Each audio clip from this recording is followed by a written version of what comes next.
Hi there, we are at Watches and Wonders 2023, talking with Chris Grainger, CEO from IWC. Chris, thanks for joining us and talking about your main novelty, the Ingenieur. Finally, it's back in a proper Genta design. Can you tell us more about how it came to this new model and how it was developed and how the finishing, etc., has been done? Absolutely, Frank. Welcome to the IWC Ingenieur booth, by the way. Thank you. It's great to have you. So this year, indeed, it marks the turning point of bringing the Genta-Designed DNA back into our Ingenieur line. The Ingenieur has had a checkered history from the 1950s, then the Genta-Design in 1976. One of the three emblematic steel and sports watches that were designed in that era, one being the IWC Ingenieur, and then it's gone through different iterations and really thought what we wanted to do is distill that DNA of what makes the Genta Ingenieur design and translate that into a modern sports watch. And that's what we've done, and that's why we've presented here now three stainless steel models, one titanium model as the starting lineup of the Ingenieur. I see you wearing the one with the aqua dial. Indeed, yeah. It looks really beautiful. Yeah, I haven't seen it in the light this much, but it's really pops. It's a stunning color. It's sort of right in between the blue and green, and it's subtle enough, but still gives you a bit of color. And then obviously with the partly polished and partly satin links on the bracelet, it really lifts the color quite a bit. The entire case and bracelet, the finishing. I've never seen an Ingenieur, also not in the past, being this sexy, to be honest. Yeah, no, it really looks very good. Yeah. Can you also tell us more about the construction of the case and the polishing on, because that is... Yeah, absolutely.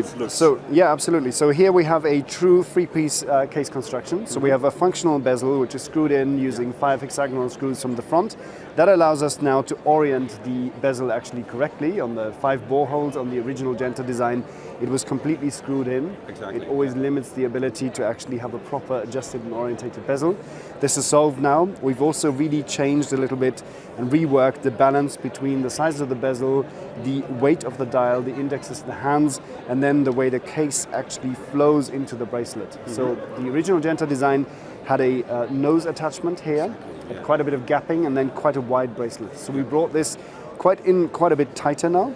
You can see that actually through that center link that is partly locked, we now have a very, very direct integration with the bracelet, and we have a much more harmonious and ergonomic flow actually. The sort of lug to lug is also shorter now. Yes, exactly. The lug to lug is shorter, it's true 40 millimeters, and then in the end you have a watch that flows nicely over the wrist, that sits nicely, and then it's just a pleasure to wear.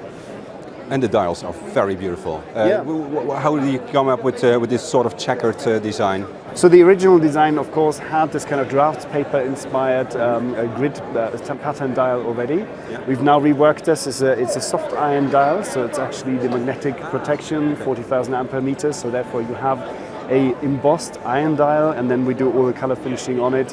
And then, of course, it carries that Ingenieur lightning bolt logo at 6 o'clock to show the anti-magnetic.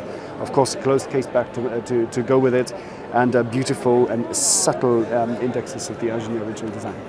Absolutely awesome. But you can understand that the one that I like best is the titanium version. Yeah, 100%. It looks so beautifully monochromatic. Of course, it's monochromatic. It's good monochrome watch. Yes. But why 3 steel and 1 titanium? I mean, IWC titanium, there's a big story. Of course, it's a big story. So we started, especially all the way back in 1980, we already started with the Porsche design Ingenieur Chronograph in titanium. At the time, we really took that knowledge in-house. We developed the skills to machine titanium, which is inherently difficult. It's a very hard, very rigid material to machine. Great risk of fires, explosions, and the like. So you really have to know what you're doing with machining titanium. We mastered it over the years, and titanium has been a big feature in our line, especially in our professional watches, but then also especially in the Ingenieur, where we had a whole titanium line in 2005. So it seemed very fitting that we bring titanium for the start of the Ingenieur lineup here into a new automatic model.